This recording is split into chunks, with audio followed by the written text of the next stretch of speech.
नमस्कार, SPT news में आपका स्वागत है। पेश है 29 अक्टूबर मंगलवार दोपहर 3:15 बजे राजस्थान की 15 बड़ी खबरें।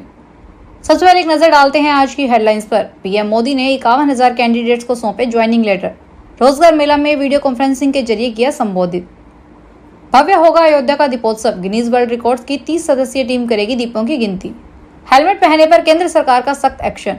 राजस्थान में श्रद्धापूर्वक मनाई जाएगी भगवान धन्वंतरी जयंती। डूंगरपुर में बीएपी जिलाध्यक्ष के रेस्टोरेंट पर आबकारी विभाग की छापेमारी। और अब खबरें विस्तार से सुनिए।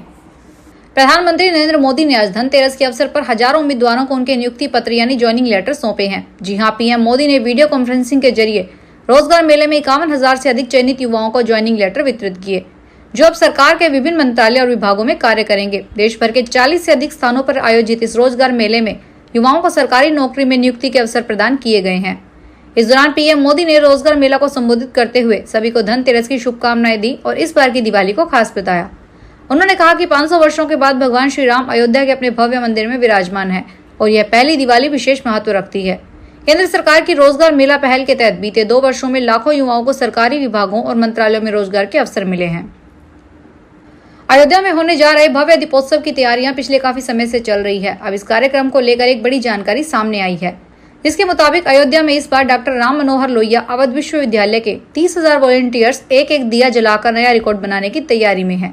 इस बीच अब सोमवार शाम तक सरयू के 55 घाटों पर दिए सजाने का काम तेजी से चला। गिनीज वर्ल्ड रिकॉर्ड्स की 30 सदस्यीय टीम मंगलवार को इन दियों की गिनती करेगी। मुख्यमंत्री के निर्देश पर विश्वविद्यालय और जिला प्रशासन ने सरयू घाट पर 28 लाख दियों की सजावट की योजना बनाई है। अयोध्या के विभिन्न स्थानों पर कुल 35 लाख से ज्यादा दिए जलाने का अनुमान है। घाटों पर सुरक्षा के मद्देनजर बिना आईडी कार्ड के किसी का प्रवेश प्रतिबंधित कर दिया गया है। 30 अक्टूबर को होने वाले दीपोत्सव के लिए तैयारियों का पूरा करने में प्रशासन जुटा हुआ है। मुख्यमंत्री के निर्देश पर विश्वविद्यालय के कुलपति प्रोफेसर गोयल ने इस आयोजन को भव्य बनाने के लिए सभी टीमों को सक्रिय किया है और स्वास्थ्य केंद्रों में भी अतिरिक्त इंतजाम किए हैं। घाटों पर किसी भी आपात स्थिति से निपटने के लिए 5 कंट्रोल रूम बनाए गए हैं और नगर निगम की सहायता से सफाई टीमें घाटों की स्वच्छता बनाए रखे हुए हैं। दीपोत्सव नोडल अधिकारी प्रोफेसर शरण मिश्रा ने बताया कि सभी वॉलंटियर्स 16x16 के प्रत्येक ब्लॉक में 256 दियों का व्यवस्थित कर रहे हैं। 25 लाख दियों का रिकॉर्ड बनाने के लिए 28 लाख दिए सजाए जा चुके हैं। केंद्र सरकार ने खराब गुणवत्ता वाले हेलमेट बेचकर लोगों की जान जोखिम में डालने वालों के खिलाफ देशव्यापी अभियान चलाने का फैसला किया है। उपभोक्ता मंत्रालय ने हर जिले के जिला अधिकारियों को निर्देश दिया है कि वे मानकों का उल्लंघन करने वाले हेलमेट निर्माताओं और विक्रेताओं पर सख्त कार्रवाई करें। अब तक मानकों का पालन न करने वाले 162 हेलमेट निर्माताओं के लाइसेंस रद्द किए जा चुके हैं, जिनमें से 3 राजस्थान और 96 दिल्ली से हैं। इसके अलावा BIS मानक चिन्ह के दुरुपयोग पर 27 जगह पर छापेमारी की गई है। सड़क परिवहन और राजमार्ग मंत्रालय ने 1 जून 2021 से गुणवत्ता नियंत्रण आदेश लागू किया, जिसके तहत सभी हेलमेट में BIS प्रमाणन होना अनिवार्य है। बिना BIS प्रमाणन के बने या बेचे जाने वाले हेलमेट भारतीय मानक ब्यूरो अधिनियम 2016 का उल्लंघन करते हैं। राजस्थान में आज भगवान धन्वंतरी जयंती श्रद्धापूर्वक मनाई गई। राज्य भर में विभिन्न स्थानों पर इस मौके पर विशेष कार्यक्रम आयोजित कर भगवान धन्वंतरी की पूजा अर्चना की गई। जयपुर में आयोजित राज्य स्तरीय समारोह में प्रमुख आयुष सचिव भवानी सिंह देथा ने कार्यक्रम का शुभारंभ किया। उन्होंने आयुर्वेद के महत्व पर प्रकाश डाला। डूंगरपुर जिले में राम सागड़ा थाना पुलिस और आबकारी विभाग की संयुक्त टीम ने राजस्थान गुजरात बॉर्डर के पास BAP जिला अध्यक्ष अनुतोष रोत के रेस्टोरेंट बार पर छापा मारा। छापेमारी के दौरान बार संचालन में कई अनियमितताएं पाई गई, जिसके बाद पुलिस ने वहां मौजूद सेल्समैन को गिरफ्तार कर लिया और लाइसेंसधारी अनुतोष रोत के खिलाफ केस दर्ज किया है। राजस्थान रोडवेज की बसों को चालक परिचालक मनचाहे ढाबों पर रोक देते हैं। अब ऐसे चालक परिचालकों के खिलाफ परिवहन निगम कार्रवाई करेगा। परिवहन निगम ने लंबी दूरी की बसें जैसे दिल्ली, गंगानगर, जोधपुर, उदयपुर, अहमदाबाद सहित अन्य मार्ग पर ढाबे अधिकृत कर रखे हैं। यहाँ चालक परिचालक के साथ यात्री भी भोजन करते हैं। अनुबंधित ढाबा स्वामी परिवहन निगम को इसकी एवज में शुल्क अदा करते हैं। लगातार मिल रही शिकायतों के बाद रोडवेज मुख्यालय ने मुख्य प्रबंधक को पत्र भेजकर ऐसे बस चालक परिचालक के खिलाफ कार्रवाई करने के निर्देश दिए हैं। परिवहन निगम के अधिकृत ढाबों पर ही बस रोकने के निर्देश दिए गए हैं। जयपुर हरियाणा पुलिस की लेडी कांस्टेबल द्वारा राजस्थान रोडवेज में यात्रा करने के दौरान किराया न देने का मामला तूल पकड़ता जा रहा है। दोनों ही राज्यों के बीच चालान का खेल चल रहा है। आलम यह है कि हरियाणा में राजस्थान रोडवेज बसों के चालान काटे जा रहे हैं, वहीं राजस्थान में हरियाणा की रोडवेज बसों का चालान काटा जा रहा है। इसी कड़ी में राजस्थान के कोटा से नारनौल जा रही हरियाणा रोडवेज की बस रात भर जयपुर के पुलिस थाने में खड़ी कर दी गई और यही नहीं 7,000 का चालान भी काट दिया गया। नारनौल जा रही इस बस के कंडक्टर ने कहा कि गलती हरियाणा पुलिस की महिला जवान की है, लेकिन परेशानी दोनों ही राज्य की रोडवेज बसों को हो रही है। आज चालान वार काफी कम हुआ, लेकिन पुलिस बसों को रोककर नंबर नोट कर रही है, जिससे हरियाणा रोडवेज के बस चालक परेशान हैं। बता दें कि कुछ दिन पहले राजस्थान रोडवेज की बस में हरियाणा पुलिस की एक महिला कांस्टेबल यात्रा कर रही थी। राजस्थान में दिसंबर में शिक्षा विभाग अर्धवार्षिक परीक्षा का आयोजन कराने जा रहा है, लेकिन परीक्षा पैटर्न को लेकर असमंजस बना हुआ है। शिक्षकों और बच्चों को अभी तक यह पता नहीं है कि यह परीक्षा जिला स्तर पर समान पेपर से होगी या राज्य स्तर पर समान पेपर पैटर्न से। इस बारे में शिक्षा विभाग अभी तक निर्णय नहीं कर पा रहा है।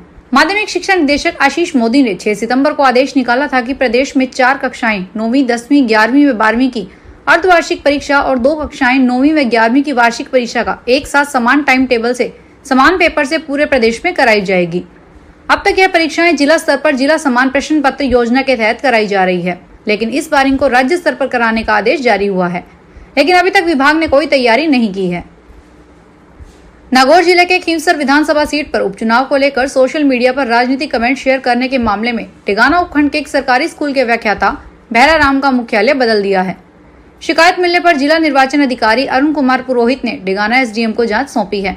इसी प्रकार गोटन क्षेत्र के एक शिक्षक के खिलाफ शिकायत आने पर उसका मुख्यालय भी नागौर उपखंड कार्यालय किया है और जांच मेड़ता एसडीएम को सौंपी है। बीकानेर में मुक्ता प्रसाद नगर थाना क्षेत्र में रामपुरा बस्ती में चोर सोने चांदी के बने जेवरात के साथ ही 50,000 रुपए नकदी चुरा ले गए। यहाँ रामपुरा बस्ती में रहने वाले नारायण यादव ने पुलिस को रिपोर्ट दी है कि 12 नंबर गली में उसका मकान है। अज्ञात युवकों ने उसके घर में घुसकर चोरी की है। चोरी में चांदी की 4 बड़ी पाजेब, 6 जोड़ी छोटी पाजेब और 4 अंगूठियां चोरी हो गई। हॉस्पिटल की सुपर स्पेशलिटी विंग में व्यवस्थाएं हुई ठप। जयपुर में सवाई मानसिंह हॉस्पिटल की सुपर स्पेशलिटी विंग में आज व्यवस्थाएं ठप हो गई। सुबह हॉस्पिटल में दिखाने आए सैकड़ों मरीजों को बिना डॉक्टर को दिखाए ही वापस लौटना पड़ा। इसके पीछे का कारण कंप्यूटर ऑपरेटरों की हड़ताल है। करीब 2 माह से वेतन नहीं मिलने से नाराज ऑपरेटरों ने आज सुबह काम करना बंद कर दिया। जयपुर के मालवीय नगर थाना इलाके में अलमारी की चाबी बनाने वाले 2 बदमाशों ने चोरी की वारदात को अंजाम दिया। पुलिस के अनुसार मालवीय नगर निवासी आसन दास पोपतानी की अलमारी की चाबी खो गई थी। इस पर रास्ते में जा रहे 2 चाबी बनाने वाले युवकों को उन्होंने घर बुलाया, अलमारी दिखाई, जिस पर दोनों युवक अलमारी की चाबी बनाने लगे। कई समय तक वह उनके सामने ही रहे, लेकिन उस दौरान अलमारी नहीं खुली। उसके बाद दोनों युवक यह कहते हुए चले गए कि हम थोड़ी देर में वापस आते हैं। काफी समय तक दोनों युवक नहीं आई। आसन दास ने अलमारी को चेक किया तो अलमारी खुली हुई मिली। उसमें से एक बैग गायब मिला, इसमें नकदी और जेवरात थे। कोटा विकास प्राधिकरण ने पर्यटन को बढ़ावा देने के लिए चंबल रीडर फ्रंट गार्ड में घूमने के लिए पर्यटकों के ग्रुप की दरों में कमी की है। अब तक 50 लोगों के ग्रुप को किराए पे 25% छूट दी जाती थी, इसे बढ़ाकर 50% कर दिया गया है। वहीं 100 के ग्रुप को टिकट दर 75% की छूट दी जाएगी। पहले यह छूट 50% थी। ऐसे में 50 ग्रुप को प्रति टिकट 100 रुपए और 100 लोगों के ग्रुप को प्रति टिकट 50 रुपए देने होंगे। यह व्यवस्था 1 नवंबर तक लागू कर दी जाएगी। राजस्थान के मौसम में बदलाव का दौर जारी है। पिछले कुछ दिनों में मौसम मुख्यतः साफ है। राज्य में पिछले कुछ दिनों में धूप खिली रहती है, तो वहीं सुबह शाम ठंडी हवाएं से सर्दी का एहसास करा रही है। इसके अलावा तापमान में लगातार उतार चढ़ाव देखने को मिल रहा है। मौसम विभाग के अनुसार बीते 24 घंटों में मौसम मुख्यतः शुष्क रहा। राज्य में सर्वाधिक अधिकतम तापमान बाड़मेर में 40.5 डिग्री सेल्सियस दर्ज किया गया। वहीं न्यूनतम तापमान 17.3 डिग्री सेल्सियस अंताबारा में दर्ज किया गया। राज्य के अधिकांश भागों में हवा में आर्द्रता की औसत मात्रा 50 से 80% के मध्य दर्ज की गई है। राजधानी जयपुर में अब धीरे धीरे ठंड का स्तर बढ़ने लगा है। सुबह और देर रात को ठंडी हवाएं चल रही है, जिससे रात में तापमान में तेजी से गिरावट दर्ज की जा रही है। कल जयपुर का अधिकतम तापमान 36.5 डिग्री सेल्सियस, वहीं न्यूनतम तापमान 21.8 पहुंच गया है। राजस्थान लोक सेवा आयोग ने स्कूल व्याख्याता के पदों पर भर्ती निकाली है। राजस्थान शिक्षा सेवा नियम 2021 के तहत माध्यमिक शिक्षा विभाग में 2022 पदों की भर्ती निकाली है। आयोग ने इस संबंध में आधिकारिक नोटिफिकेशन जारी किया है। इसके मुताबिक 24 विषयों के लिए भर्ती निकाली है। इच्छुक और योग्य उम्मीदवार आधिकारिक वेबसाइट पर जाकर आवेदन कर सकते हैं। आवेदन करने की प्रक्रिया 5 नवंबर से शुरू होगी, जो 4 दिसंबर तक चलेगी। फिलहाल इस बुलेटिन में इतना ही। फिर हाजिर होंगे बड़ी खबरों के साथ।